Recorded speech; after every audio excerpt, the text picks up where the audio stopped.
نحمده ونصلي على رسوله الكريم اما بعد اعوذ بالله من الشيطان الرجيم بسم الله الرحمن الرحيم ولتكبروا الله على ما هداكم ولعلكم تشكرون وقال النبي صلى الله عليه وسلم لكل قوم عيد وهذا عيدنا الله أكبر الله أكبر لا إله إلا الله والله أكبر ولله الحمد۔ میرے محترم بزرگوں اور دوستو، آج عید الفطر کا دن ہے، اسلامی تہوار کا دن ہے۔ اللہ رب العزت نے اہل ایمان کو، مسلمانوں کو دو تہوار عطا فرمائے ہیں، ایک تو عید الفطر ہے اور دوسرا عید الاضحیٰ ہے۔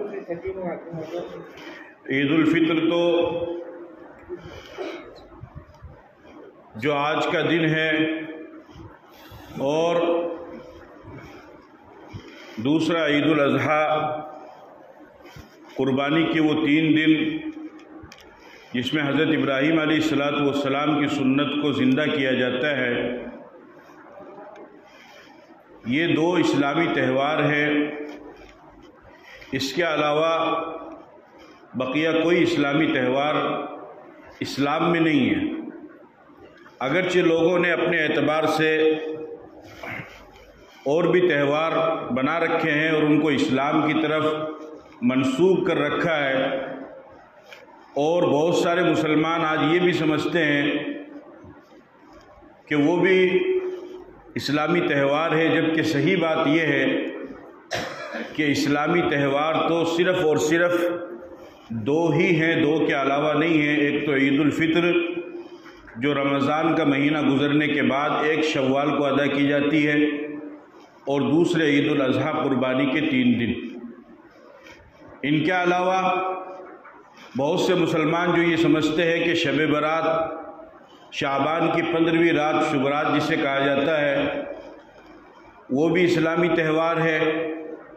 بہت سے لوگ یہ سمجھتے ہیں کہ 10 محرم وہ بھی اسلامی تہوار ہے۔ اس کے علاوہ بہت سے لوگ یہ سمجھتے ہیں کہ 27ویں رجب، جس رات کو میرے اور آپ کے پیغمبر جناب محمد رسول اللہ صلی اللہ علیہ وسلم معراج پر تشریف لے گئے، آپ نے آسمانوں کی سیر کی، جنت اور جہنم کو دیکھا، اللہ تعالیٰ سے آپ ہم کلام ہوئے، اللہ کی زیارت کی۔ بہت سے لوگ یہ سمجھتے ہیں کہ وہ 27ویں رات بھی تہوار ہے، جبکہ صحیح بات یہ ہے کہ یہ ساری کی ساری فضول اور لغو اور بیکار کی باتیں ہیں۔ اسلامی تہوار صرف اور صرف 2 ہے، 2 کے علاوہ نہیں۔ یہ کیوں اللہ نے ہمیں عطا فرمایا؟ آپ حضرات جانتے ہیں کہ دنیا کے اندر ایک نظام ہے دنیا والوں کا کہ وہ کسی کام کو کرتے ہیں، جب وہ کام ہو جاتا ہے تو اس کام کے ہو جانے کی خوشی میں لوگ اپنے اپنے طور پر مختلف طریقوں سے اس کا جشن مناتے ہیں۔ دنیا والوں کا یہی دستور ہے، یہی معمول ہے کہ وہ اپنے اپنے طور پر خوشی مناتے ہیں۔ آپ نے دیکھا ہوگا کہ مکان کا کام شروع ہوتا ہے، مکان جب بن جاتا ہے، بنگلہ جب تیار ہو جاتا ہے تو بہت سے لوگ ڈی جے والے کو بلا کر کے لاتے ہیں، ناچ گانا کرتے ہیں، اس طریقے سے وہ اس کی خوشی مناتے ہیں۔ اسی طریقے سے جب بچے کی ولادت ہوتی ہے، بچہ پیدا ہوتا ہے اس دن، یا پھر اس کا جب جنم دن آتا ہے 1 سال کے بعد، 2 سال کے بعد، یا ہر سال جب بھی آتا رہتا ہے، تو اس خوشی میں بچہ 1 سال کا ہو چکا ہے تو لوگ ڈی جے والے کو بلاتے ہیں اور ناچ گانا کرتے ہیں۔ اسی طریقے سے جب شادی کا موقع ہوتا ہے، رشتہ لگ جاتا ہے لڑکا اور لڑکی کا، اور شادی کا وقت طے ہو جاتا ہے تو لوگ اس پر خوشی مناتے ہیں۔ تو دنیا والوں کا یہ نظام ہے کہ وہ اپنے اپنے طور پر جب ان کا کام پورا ہو جاتا ہے، جس کام کو وہ کرنا چاہتے ہیں، جیسے مکان کا بننا، شادی کی تاریخ کا طے ہو جانا، پھر شادی کے بعد میں اولاد کا ہو جانا، پھر اس اولاد کا 1 سال 2 سال 3 سال کا ہو جانا، یا شادی کا 1 سال 2 سال 3 سال کا ہو جانا جس کو سالگرہ کہا جاتا ہے۔ تو جب وہ کام پورا ہو جاتا ہے تو دنیا والوں کا یہ دستور ہے کہ وہ اپنے طور پر خوشی مناتے ہیں، کوئی ناچ کر، کوئی گا کر، کوئی ڈی جے بجا کر، کوئی کھیل کود کر کے، کوئی کھلا کر، کوئی پلا کر، جس طریقے سے جس کو سمجھ میں آتا ہے وہ خوشی مناتے ہیں۔ اللہ رب العزت نے مسلمان کے اوپر روزے کو فرض فرمایا، اور آج جو عید کا دن ہے، شوال کی 1 تاریخ ہے، اس سے پہلے کا جو مہینہ تھا وہ پورا رمضان کا مہینہ گزرا ہے۔ اس رمضان کے مہینے میں روزے فرض ہے اور تراویح پڑھنا سنت مؤکدہ ہے۔ تو ظاہر سی بات ہے کہ روزہ رکھنا اور تراویح پڑھنا کوئی معمولی کام نہیں ہے۔ یعنی جو انسان سال کے 11 مہینوں میں صبح سے لے کر کھاتا پیتا ہو، جب چاہے کھا لے جب چاہے پی لے، وہ انسان اچانک رمضان کا مہینہ آنے کے بعد اللہ کے حکم سے اپنے آپ کو صبح سے لے کر کے شام تک بھوکا پیاسا رکھ لے اور اپنے آپ کو عبادت کے اندر لگا لے، تو ظاہر سی بات یہ کوئی معمولی بات نہیں ہے۔ اس میں انسان کی طاقت بھی نہیں ہے، بہرحال جو بھی ہوتا ہے اللہ کے فضل و کرم سے ہی ہوتا ہے، لیکن بہرحال ایک ذمہ داری کا اور محنت کا کام ہے جس کو مسلمان کرتا ہے۔ پھر پورے دن روزہ رکھ کر کے رات کے وقت میں جو مسلمان 2 رکعت 4 رکعت نماز غیر رمضان میں نہیں پڑھ سکتا ہے، وہ رمضان کے مہینے میں رات میں تراویح میں 20 رکعت پڑھتا ہے۔ جو مسلمان اگر امام صاحب تھوڑی سی لمبی قرات کر دے تو امام صاحب کو کہتا ہے کہ آج آپ نے لمبی نماز پڑھا دی ہے، ہمارے تو گھٹنے میں درد ہونے لگا، پاؤں میں درد ہونے لگا، ہم تو تھک گئے۔ لیکن وہ مسلمان تراویح میں پورا 1 پارہ 1.5 پارہ 2 پارہ جتنا بھی پڑھایا جاتا ہے اس کو سنتا ہے، اور 1 رکعت نہیں 2 رکعت نہیں بلکہ 20 رکعتیں ادا کرتا ہے۔ تو ظاہر سی بات یہ کوئی معمولی کام نہیں ہے۔ روزے رکھنا، پھر رات میں تراویح پڑھنا، پھر تلاوت کرنا، ذکر کرنا، تسبیح کرنا، افطار کرنا، افطار کرانا۔ اسی طریقے سے آج کے ماحول میں مسلمان زکوٰۃ اور صدقات بھی رمضان ہی کے مہینے میں نکالتا ہے۔ تو یہ ایک بہت بڑے بڑے ذمہ داری کے کام ہیں کہ جو اللہ کے فضل و کرم سے مسلمان رمضان کے مہینے میں کرتا ہے۔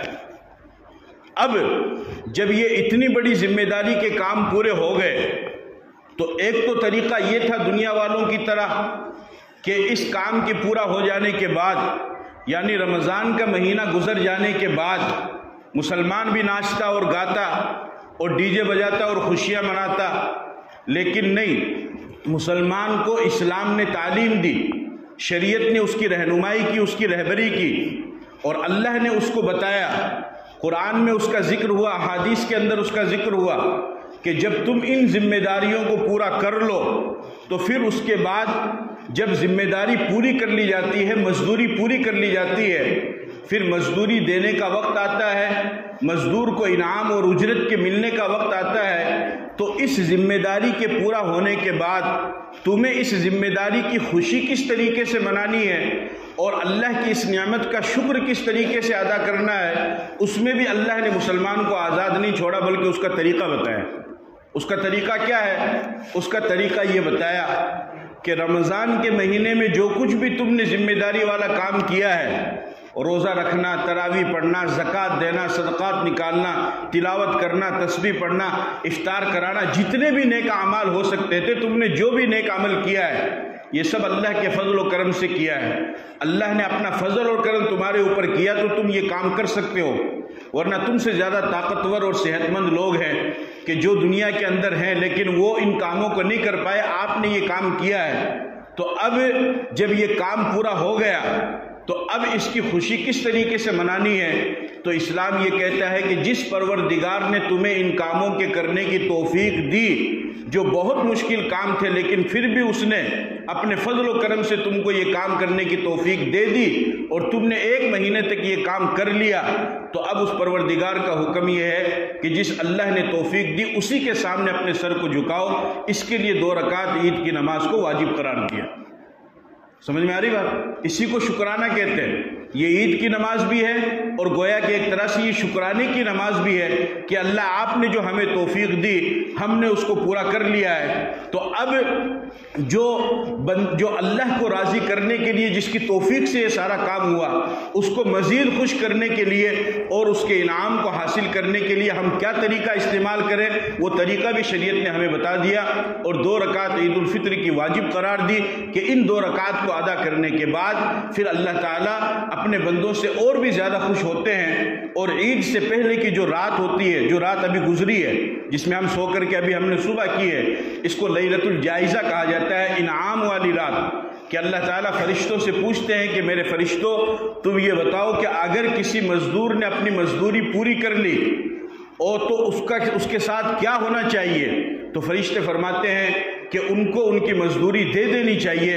اللہ تعالیٰ فرماتے ہیں کہ میرے بندوں نے بھی رمضان کے مہینے میں محنت کی، مزدوری کی، میرے احکام کو پورا کیا، اپنی ذمہ داریوں کو پورا کیا، اور میں بھی اب ان کو انعام دیتا ہوں اور میں تم سب کو گواہ بنا کر کے کہتا ہوں کہ میں نے اپنے فضل و کرم سے ان تمام کے گناہوں کو معاف کر دیا۔ تو اللہ تعالیٰ بندوں کے گناہوں کو معاف فرماتے ہیں۔ تو عید کا دن یہ تہوار کا دن ہے، خوشی کا دن ہے، کھانے پینے کا دن ہے، خوشیاں دو، خوشیاں بانٹو، ہمارا دین بھی اس کا حکم دیتا ہے، یسرا ولا تعسرا، بشرا ولا تنفرا۔ بخاری کی روایت آپ علیہ السلام نے فرمایا کہ آسانیاں پیدا کرو، مشکلیں پیدا مت کرو۔ فرمایا کہ خوشخبریاں لوگوں کو دو، نفرتیں مت بانٹو، پیار دو، لوگوں کو محبت دو۔ اسی وجہ سے عید کے دن روزہ رکھنا بھی حرام قرار دیا۔ پورے سال میں 5 دن میں روزہ رکھنا حرام ہے، ایک عید کا دن اور 4 قربانی کے دن، 10، 11، 12، 13 ذی الحجہ کی تاریخ کو۔ باقی اس کے علاوہ پورے سال میں کبھی بھی روزہ رکھ سکتے ہیں، اسی وجہ سے کہ آج کھانے پینے کا دن ہے۔ تو لہٰذا آپ جتنے حضرات بھی یہاں پر بیٹھے ہیں، ماشاءاللہ عید کی خوشی میں آپ نے اپنے لباس کو تبدیل کیا، اسی طریقے سے اپنے دل کو بھی تبدیل کیجئے، نفرت کو ختم کیجئے۔ لباس کی تبدیلی کوئی کمال کی بات نہیں ہے، کپڑوں کا نیا پہن لینا یہ کوئی کمال کی بات نہیں ہے، بہترین عطر لگا لینا یا بہترین کپڑے پہن لینا، بہترین کٹنگ کروا لینا، اپنے ظاہری جسم کو سنوار لینا یہ کوئی کمال کی بات نہیں ہے۔ اس میں مزید حسن اور خوبصورتی اس وقت پیدا ہوگی کہ جب آپ اپنے ظاہری جسم کے ساتھ ساتھ اپنے باطنی جسم کو بھی سنواریں گے، یعنی اپنے بدن کی صفائی کے ساتھ ساتھ اپنے دل کو بھی صاف کریں گے۔ سب کے ساتھ اپنے دل کو صاف رکھو، نفرت کو ختم کرو۔ جو بھی تہوار کا دن ہے، خوشی کا دن ہے، اپنے ماں باپ سے ملو، اپنے بھائی بہن سے ملو۔ اگر کوئی روٹھا ہوا ہے تو آپ چل کر کے اس کے پاس جاؤ، اس کو سلام کرو، اس سے مصافحہ کرو۔ حدیث کے اندر آتا ہے، نبی پاک صلی اللہ علیہ وسلم نے ارشاد فرمایا، لا يحل لمسلم ان يهجر اخاه فوق 3 فيلتقيان فيصد هذا ويصد هذا وخيرهم الذي يبدأ بالسلام۔ آپ علیہ السلام نے فرمایا کہ کسی مسلمان کے لیے جائز نہیں ہے کہ وہ اپنے کسی بھائی سے 3 دن سے زیادہ بول چال بند رکھے۔ 3 دن سے زیادہ بول چال بند رکھنے کی اجازت نہیں ہے۔ ایک تو یہ کہ بھئی موقع ہی نہیں ملا بات چیت کرنے کا، وہ تو ایک الگ چیز ہے، وہ تو مہینہ بھی نہیں ملتا ہے، سال بھر بھی نہیں، 5 سال بھی موقع نہیں ملتا، وہ تو ایک الگ چیز ہے۔ ایک یہ ہے کہ انسان جان بوجھ کر کے بات چیت نہ کرے، سامنے آ جائے تب بھی بات نہ کرے۔ تو آپ علیہ السلام نے فرمایا کہ یہ جو 2 آپس میں ناراض رہنے والے لوگ ہیں، جب ان کی آپس میں ملاقات ہوتی ہے تو ایک منہ ادھر کو پھیر لیتا ہے، دوسرا منہ ادھر کو پھیر لیتا ہے۔ منہ آپس میں ایک دوسرے کا چہرہ ملنا چاہیے، لیکن چہرہ ملنے کے بجائے آپس میں ایک دوسرے کی پیٹھ ملاتے ہیں کیونکہ ناراض ہے۔ تو جب آدمی سامنے والے سے ناراض ہوتا ہے تو آنکھ ملا کر کے اس سے بات نہیں کرتا اور اس کو دیکھتا نہیں ہے، چہرہ پھیرتا ہے، یا اپنے روح کو پھیرتا ہے یا اپنے بدن کو پھیرتا ہے۔ تو آپ علیہ السلام نے فرمایا کہ یہ جو بدن کو پھیر رہے ہیں یہ ناراضگی کی علامت ہے۔ پھر آپ نے فرمایا کہ ان دونوں میں سب سے بہتر وہ ہے کہ جو سلام میں پہل کرے، جو سلام میں ابتدا کرے۔ اور آپ علیہ السلام نے فرمایا البادئ بالسلام بریء من الکبر، کہ سلام میں پہل کرنے والا تکبر سے خالی ہے۔ جو انسان خود چل کر کے سلام کرے گا اس انسان میں کبھی بھی گھمنڈ نہیں ہو سکتا ہے، اس انسان میں تکبر نہیں ہوگا، اس لیے کہ سلام کی یہ خاصیت صفت ہے کہ سلام انسان کے اندر عاجزی کو پیدا کرتا ہے، تکبر کو ختم کرتا ہے، اور تکبر کرنے والا انسان تو اللہ کو بالکل بھی پسند نہیں، بالکل بھی پسند نہیں۔ سب سے زیادہ سبق جو سکھایا جاتا ہے، بتایا جاتا ہے، وہ اللہ کی کبریائی ہی کا بتایا جاتا ہے سب سے زیادہ۔ یہاں تک کہ مؤذن جب اذان دیتا ہے تو ایک دن میں 5 مرتبہ اذان دیتا ہے، اذان شروع کرتا ہے تو وہ اذان شروع کرتے ہی کہتا ہے اللہ اکبر کہ اے لوگو تم نہیں، اللہ سب سے بڑا ہے۔ پھر جب نماز شروع ہوتی ہے تکبیر کہنے والا تکبیر کہتا ہے، اس وقت بھی یہی سبق پڑھایا جاتا ہے، اللہ اکبر لوگو تم نہیں، اللہ سب سے بڑا ہے۔ پھر جب امام نماز شروع کرتا ہے تو وہ بھی یہی کہتا ہے، اللہ اکبر لوگو تم نہیں، اللہ سب سے بڑا ہے۔ یہاں تک کہ جب بچہ پیدا ہوتا ہے اس بچے کے کان میں اذان کہی جاتی ہے، اس وقت بھی بچے کو یہ بتایا جاتا ہے کہ اللہ اکبر تو نہیں، اللہ سب سے بڑا ہے۔ پھر اس کے بائیں کان میں تکبیر کہی جاتی ہے، اس وقت بھی یہی بتایا جاتا ہے۔ پھر اس کے بعد میں جب وہ مر جاتا ہے 60 سال 70 80 90 سال کی زندگی گزارنے کے بعد، پھر جب اس کا جنازہ آتا ہے، جنازہ پڑھانے والا اس کے جنازے پر کھڑا ہو کر کے کہتا ہے، اللہ اکبر تو نہیں، اللہ سب سے بڑا ہے۔ تو تکبر اور کبریائی اور بڑائی تو صرف اور صرف کس کے لیے ہے؟ اللہ کے لیے، بندوں کے لیے نہیں ہے۔ تو تکبر کرنے والا انسان تو اللہ کو بالکل بھی پسند نہیں ہے۔ اپنے اندر عاجزی پیدا کرو۔ حدیث میں آپ علیہ السلام نے فرمایا، المسلم اخو المسلم لا یخونہ ولا یکذبہ ولا یخذلہ، کہ مسلمان کا بھائی ہے، نہ وہ اس کو دھوکہ دیتا ہے، نہ وہ اس کے ساتھ میں جھوٹ بولتا ہے، نہ اس کے ساتھ میں وہ دغا بازی کرتا ہے، نہ وہ اس کے ساتھ میں دھوکہ دھڑی کرتا ہے۔ ایسا کوئی بھی معاملہ مسلمان کے ساتھ نہیں کرتا ہے۔ اس لیے میرے عزیزوں، میرے دوستوں، میرے بزرگوں، یہ تہوار کا دن ہے، خوشی کا دن ہے۔ اپنے جسم کو آپ نے صاف کیا، اپنے لباس کو آپ نے صاف کیا، بہت اچھا کام کیا، لیکن اپنے دل کو بھی آپ صاف کیجئے۔ اصل تو دل کی صفائی ہے۔ دل جب صاف ہوگا تب صحیح معنی میں آپ مسلمان اور انسان بنیں گے۔ کہ اس وجہ سے کہ اللہ کے جو ٹھہرنے کی جگہ ہے، اللہ کے جو اترنے کی جگہ ہے، وہ انسان کا دل ہے۔ اللہ تعالیٰ انسان کے دل میں اپنا مقام بناتے ہیں، اللہ تعالیٰ انسان کے دل میں اترتے ہیں۔ جب یہ دل صاف نہیں ہوگا تو پھر اللہ تعالیٰ کی تجلی یا اللہ کی رحمت اس دل میں کیسے آئے گی؟ اس وجہ سے جو بھی جیسا کیسا بھی معاملہ ہوا ہے یا ہے، ان تمام چیزوں کو ختم کیجئے۔ عید کی طرف دیکھیے، تہوار کی طرف دیکھیے، اسلامی تہوار کی طرف دیکھیے، سب سے ملاقات کیجئے، سب سے مصافحہ کیجئے۔ جو غربا ہیں ان کی مدد کیجئے، ان کا تعاون کیجئے۔ جو یتیم ہیں، جو بیوہ ہیں، ان کے بچوں کو بھی عید کی خوشی میں شامل کیجئے۔ اللہ نے آپ کو نواز رکھا، صدقۃ الفطر کو اسی لیے تو واجب قرار دیا ہے، ان کو بھی آپ اپنی خوشی میں شامل کیجئے، ان کے بھی گلے لگائیے۔ جن کا باپ نہیں ہے اس یتیم بچے کو پکڑیے اور اس کے سر پر ہاتھ پھیریے۔ یہ کوئی معمولی چیز نہیں ہے۔ ہمارے یہاں عام طور سے ایک رواج یہ چلا ہوا ہے کہ کسی یتیم بچے کو بلا لیا اور اس کا تعاون کر دیا، اس کو 150 روپے پکڑا دیے۔ نہیں، صرف اتنا نہیں کرنا ہے، یتیم کے ساتھ اس سے بھی آگے کا معاملہ ہے۔ اگر آپ صرف تعاون کرتے ہیں تو تعاون کا ثواب تو آپ کو ملے گا، لیکن ایک بہت بڑی فضیلت سے آپ محروم ہو جائیں گے۔ وہ فضیلت کیا ہے؟ حدیث میں آپ علیہ الصلوۃ والسلام نے فرمایا، من مسح رأس یتیم لم یمسحہ الا کان لہ بکل شعرۃ تمر علیہا یدہ من حسنات۔ آپ علیہ السلام نے فرمایا کہ جو انسان کسی یتیم بچے یا بچی کے سر پر ہاتھ پھیرے تو اس کے ہاتھ کے نیچے جتنے بھی بال آئیں گے ان تمام بالوں کے برابر اللہ تعالیٰ اسے نیکیاں عطا فرمائیں گے۔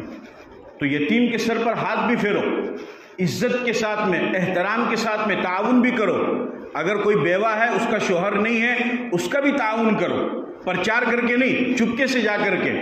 کوئی مسکین ہے، کوئی غریب ہے، کوئی مفلس ہے، اس کے ساتھ میں ملنے کے لیے جاؤ، اس کے ساتھ ملنے کے لیے جاؤ۔ اور ویسے بھی غریب کے گھر میں تو انسان کو جانا ہی چاہیے، اس لیے کہ غریب کے گھر میں جانے سے انسان کے دل میں اللہ کی نعمت آتی ہے، اللہ کا شکر آتا ہے اور انسان شکر ادا کرنے والا بنتا ہے۔ اس وجہ سے کہ غریب کی جھونپڑی ہوتی ہے تو بہت ساری چیزیں جو آپ کے پاس میں ہیں، آپ کے گھر میں ہیں، اے سی لگی ہوئی ہے، بہترین پلنگ بچھا ہوا ہے، بہترین بنگلہ بنا ہوا ہے، بہترین کولر لگا ہوا ہے، یہ سب چیزیں غریب کے گھر میں نہیں ہیں۔ جب آپ وہاں پر جائیں گے تو آپ کو معلوم ہوگا کہ یہ چیزیں اس کے پاس میں نہیں ہے، اللہ نے مجھے دی ہے، تو آپ اللہ کا شکر بھی ادا کریں گے، اس لیے کہ آپ کے دل میں شکر آئے گا کہ وہ نعمتیں آپ کے پاس میں ہیں، اس کے پاس میں نہیں ہیں۔ اس وجہ سے چونکہ وقت بھی ہو چکا ہے، آپ سبھی حضرات سے یہ درخواست ہے کہ خوب احتیاط کے ساتھ میں، خوشی کے ساتھ میں اس تہوار کو مناؤ، عید کو مناؤ، اور جتنے بھی آپ کے رشتہ دار ہیں، قرب و جوار والے ہیں، پڑوسی والے ہیں، امام ہیں مسجد کے یا مدرسے والے ہیں یا کوئی بھی ہے، ان سب کا تعاون کرو، سب کو خوش کرو، سب کو خوشیاں دو۔ ہماری مسجد کے جو امام ہوتے ہیں، میں یہاں کی بات نہیں کر رہا ہوں، میں ہر جگہ کی بات کر رہا ہوں، وہ آپ میں سے کون نہیں چاہتا ہے کہ اپنے گھر والوں کے ساتھ عید منائے؟ ہر آدمی چاہتا ہے، یہی چاہتا ہے نا، یہاں تک کہ اگر باہر رہنے والا ہو تو وہ بھی یہ چاہتا ہے کہ میں اپنے گھر والوں کے ساتھ، اپنے بچوں کے ساتھ عید مناؤں۔ لیکن ہماری مسجد میں جو امام ہوتا ہے وہ اپنی تمام خوشیوں کو قربان کر دیتا ہے، اپنے ماں باپ کو، بھائی بہن کو، رشتہ دار کو، گاؤں والوں کو، محلے والوں کو، سب کو چھوڑ کر کے آپ کے ساتھ میں عید مناتا ہے کہ مجھے اپنے مقتدیوں کو، اپنی نمازیوں کو نماز پڑھانی ہے۔ تو اس طریقے سے اس کو تحفہ دو، اس کا تعاون کرو کہ اس کو اجنبیت کا احساس ہی نہ ہو اور اس کو یہ لگے کہ میں غیروں میں نہیں بلکہ اپنوں کے درمیان میں عید منا رہا ہوں۔ سمجھ میں آ رہی بات؟ اس کا کریں گے اہتمام آپ انشاءاللہ۔ اللہ تعالیٰ عمل کی توفیق عطا فرمائے۔ نیت کیا؟ عید کی نماز جو ہے وہ تو واجب ہے، اور ویسے تو آپ حضرات نیت کر کے آئے ہیں تو بس یہی کافی ہے، اس لیے کہ نیت دل سے ہوتی، زبان سے نہیں ہوتی۔ زبان سے تو بولا جاتا ہے، زبان سے تو اس کا اقرار کیا جاتا ہے۔ پھر بھی آپ یہ نیت کر لیجئے کہ نیت کرتا ہوں میں 2 رکعت نماز عید الفطر واجب کی، پیچھے اس امام کے منہ میرا کعبہ شریف کی طرف، واسطے اللہ کے، اور اللہ اکبر۔ بس یہ نیت کافی ہوئی ہے۔ تو اگر آپ نہیں بھی کریں گے تو کوئی حرج نہیں، کیونکہ آپ نیت کر کے آ گئے ہیں۔ باقی بس یہ نیت کر لیجئے کہ عید کی 2 رکعت نماز واجب کی میں نیت کرتا ہوں۔ عید کی جو 2 رکعت نماز ہم پڑھیں گے تو اس کو اسی طریقے سے پڑھیں گے جس طریقے سے اور نماز پڑھتے ہیں۔ جیسے مان لو فجر کی 2 رکعت پڑھتے ہیں، ویسے عید کی 2 رکعت۔ بس ایک فرق ہے کہ عید کی نماز میں 6 تکبیر زیادہ کہی جاتی ہے۔ کتنی تکبیر؟ تکبیر کا مطلب اللہ اکبر، وہ 6 مرتبہ زیادہ کہا جاتا ہے۔ تو جب ہم نماز شروع کریں گے اللہ اکبر، تو یہ تو تکبیر تحریمہ ہے نا، یہ پہلی تکبیر ہے، یہ زائد تکبیر نہیں ہے۔ تو اس میں تو ہمیں نیت باندھنی ہے، اللہ اکبر کہہ کے ہم ثنا پڑھیں گے۔ ثنا پڑھنے کے بعد میں پھر 3 تکبیر کہنی ہے، اللہ اکبر، ہاتھ چھوڑ دینا ہے، پھر اللہ اکبر، ہاتھ چھوڑ دینا ہے، پھر تیسری تکبیر میں اللہ اکبر کہہ کے ہاتھ باندھ لینا ہے۔ ٹھیک ہے، تلاوت شروع ہو جائے گی، پھر رکوع سجدہ ہوگا، پھر دوسری رکعت کے لیے کھڑے ہوں گے۔ دوسری رکعت میں رکوع میں جانے سے پہلے 3 بار یہ تکبیر پڑھنی ہے، اللہ اکبر، ہاتھ چھوڑ دینا، پھر اللہ اکبر، ہاتھ چھوڑ دینا، پھر اللہ اکبر، ہاتھ چھوڑ دینا، چوتھی بار اللہ اکبر کہہ کے رکوع میں چلے جانا۔ تو 3 تکبیر تو پہلی رکعت میں ہو گئی اور 3 تکبیر دوسری رکعت میں ہو گئی۔ کتنی ہو گئی؟ 6 تکبیر۔ بس یہ 6 تکبیر زیادہ ہے، اس کے علاوہ اور کچھ بھی نہیں ہے۔ تو آپ اس کا خیال رکھیے اور 2 رکعت نماز عید واجب کی نیت کر لیجئے اور اس طریقے سے آپ نماز ادا کیجئے۔